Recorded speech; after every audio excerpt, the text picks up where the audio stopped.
আসসালামু আলাইকুম, welcome to my channel. কেমন আছেন সবাই? কমেন্ট করে জানাবেন।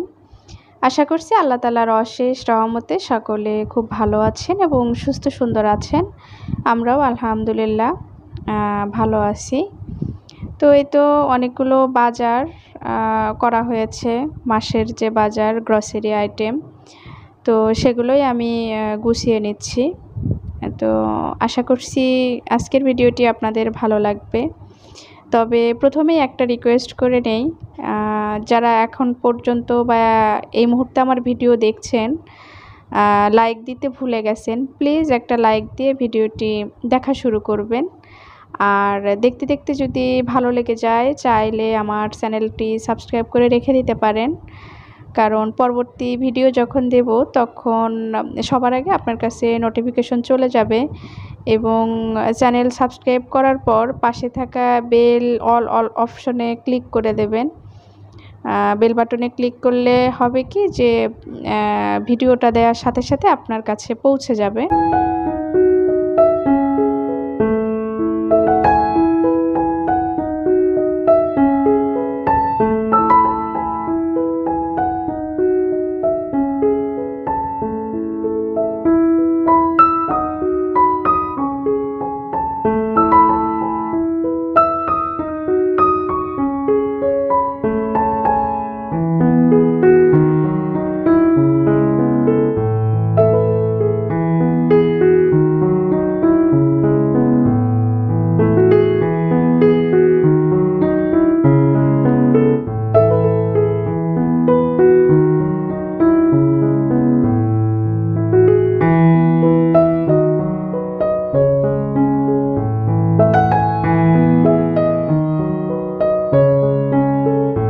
তো গ্রসারি আইটেম তো গোছানো হয়ে গেছে।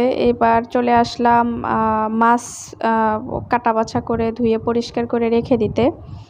তো এটা হচ্ছে কোরাল মাছ, মাঝখানে বেলে মাছ, আর আগে যেটা দেখলেন ওটা হচ্ছে কাতলা মাছ, কাতল মাছ যাকে বলে ওটা। তো এগুলাই এখন ধুয়ে পরিষ্কার করে নেব। তো মোটামুটি এ মাসে অনেক মাছ কেনা হয়েছে। প্রতি মাসে তো কেনাই হয়, কিন্তু এই মাসে মাছটা আরও একটু বেশি কিনেছি, কারণ মাংস শরীরের জন্য অত বেশি উপকার না, বরং ক্ষতির কারণে বেশি হয়।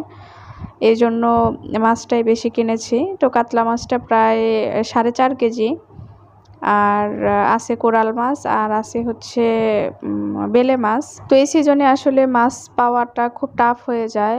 আর আমি চেষ্টা করি সবসময়ের জন্য যে হাওরের মাছগুলো, ইটনা, মিঠামইন, কিশোরগঞ্জ, সুনামগঞ্জ এই এলাকার মাছগুলো আসে এখানে।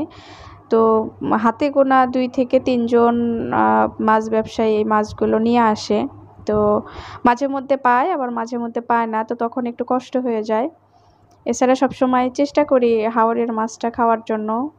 তাছাড়া বেশিরভাগ মাছই গন্ধ হয়, দেখা যায় যে 5 কেজি 7 কেজি মাছ দেখতে সুন্দর, কিন্তু কেনার পরে একদম চরম লেভেলের ঠকা ছাড়া আর কোনো উপায় থাকে না, ফেলে দেওয়া ছাড়া গতি থাকে না।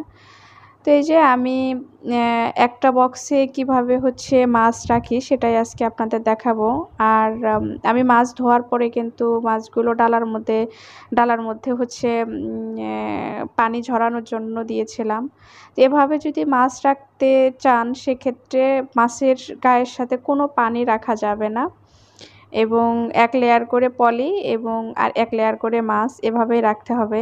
আমি পুরো কাতলা মাছটা কিন্তু এক বক্সে রাখলাম, আর এই বক্সে মাঝখানে যে বক্সটা ওটাতে রাখলাম হচ্ছে কোরাল, আর ব্লু কালার বক্সটাতে রাখলাম হচ্ছে বেলে মাছ। তো এই যে বড় নিচের এটাতে হচ্ছে কাতলা মাছটা রাখলাম, মাঝখানেরটা হচ্ছে কোরাল, আর উপরেরটা হচ্ছে বেলে মাছ। এবার এগুলো আমি ফ্রিজে রেখে দেব। আর আমি কিন্তু ফ্রিজ অনেক দিন পর পর ক্লিন করি, এবং তার একটাই কারণ এই যে দেখেন আমার সব জিনিসপত্র বক্সে রাখা, মাছ মাংস সব আমি বক্সে এভাবে রেখে দেই, তাহলে আর ফ্রিজে যে অবাঞ্ছিত ময়লা এটা নোংরা আর হয় না। তো এখন আসি মূল রেসিপিতে। তো আজকে আমি হচ্ছে দই বানাবো, তো ভাবলাম যে আপনাদের সাথে শেয়ার করি। তো আমিও অনেক দেখা যায় যে দই বানাতে গিয়ে দই জমেনি, সেটাকে পরে মাঠা করে খাওয়ার অভিজ্ঞতাও আছে। তো আমার মতো হয়তো অনেক আপুরাই এরকম দই বানাতে গিয়ে ব্যর্থ হয়েছেন। তো আজকের রেসিপিটা শুধু তাদের জন্য। সবাই কম বেশি পারে, কিন্তু এর মধ্যেও আমার মতো এরকম অনেক হয়তো ব্যর্থ হয়েছেন। আমি তাদের জন্যই আজকের এই রেসিপিটা শেয়ার করছি। তো প্রথমে দুধের কালারটা দইয়ের মতো আনার জন্য আমি হচ্ছে একটু চিনি ক্যারামেল করে দিলাম, আর এখানে আবার অল্প একটু চিনি অ্যাড করলাম। তো এই দুধটা এখন আমি কন্টিনিউয়াসলি জাল দিতেই থাকবো। তো আমি হচ্ছে এখানে 2 কেজি দুধ নিয়েছি, লিকুইড দুধ। তো এটা জাল করতে করতে মোটামুটি 1 কেজিতে যখন চলে আসবে তখন আমি এটাকে নামিয়ে ঠান্ডা করে নেব। তো এই যে দেখুন, দুধের ভিতরে চামচ দিয়ে রাখা হয়েছে, এই জন্য কিন্তু দুধ একদম পুরো উতলে উঠছে না। তো এরকম যদি চামচ দিয়ে রাখা যায় তাহলে দুধের জাল অনেক বেশি করে দিয়েও বাইরে চলে গেলেও কোনো সমস্যা নাই। তো আমি ফ্যানের বাতাসে ঠান্ডা করে নিয়েছি।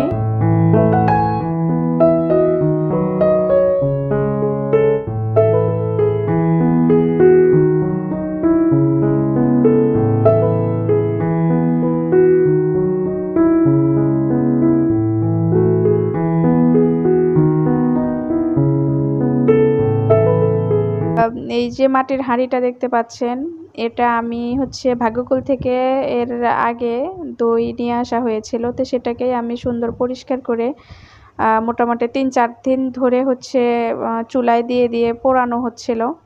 কারণ মাটির হাঁড়ি যদি ঠিক করে না পোড়ানো হয় তাহলে তাতে কিন্তু দই ঠিকমতো সেট হবে না, এবং সেট হলেও পরে সেটা পানি উঠে যাবে। আর বাকি যে দুধটুকু বেঁচে ছিল ওটা আমি টক দইয়ের বাটিতে দিলাম। আর এবার হচ্ছে এই যে ফয়েল পেপার দিয়ে আমি ওই মাটির হাঁড়ির মুখটা বেঁধে দেব। তো আপনাদের কাছে যদি ফয়েল পেপার না থাকে তাহলে পলি দিয়েও বেঁধে দিতে পারেন, কোনো সমস্যা নাই। তো আমার কাছে এই মুহূর্তে ফয়েল পেপার আছে, এই জন্য আমি ব্যবহার করলাম। যে এই টাইপের রাবারগুলো দিয়ে মুখটা হচ্ছে বেঁধে দিতে হবে, তাহলে আর নড়াচড়া করার কোনো অপশন থাকবে না।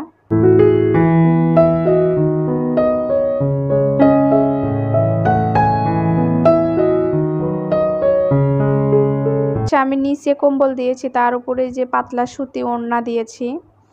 আর দুধটা এমন পর্যায়ে রাখতে হবে যেন হাত আঙ্গুল দিয়ে সহ্য হয়, এরকমভাবে রেখে দিতে হবে।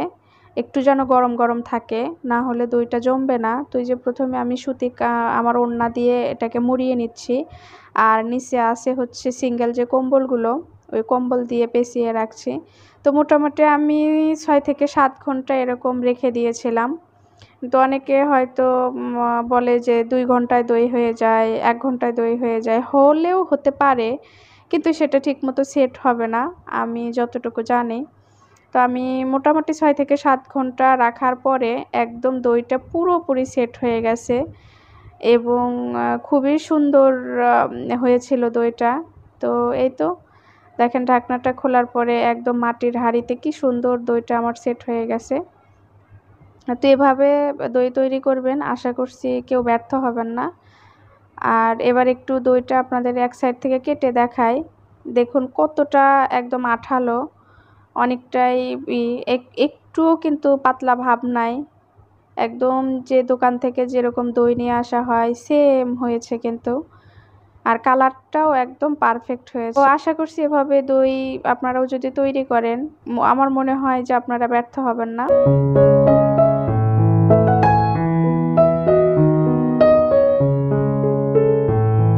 তো আমি এবার দইগুলো ফ্রিজে রেখে দিচ্ছি একটু ঠান্ডা হোক, এরপর সবাই মিলে, সবাই বলতে আমরা ভাই বোন মিলে খেয়ে নেব। তো বন্ধুরা, আজকের ভিডিওটি আপনাদের কেমন লাগলো প্লিজ কমেন্ট করে জানাবেন। যদি ভালো লাগে একটা লাইক দেবেন। দেখা হবে নেক্সট কোনো ভিডিওতে। সে পর্যন্ত সকলে ভালো থাকবেন, সুস্থ থাকবেন, সুন্দর থাকবেন। আল্লাহ হাফেজ, আসসালামু আলাইকুম।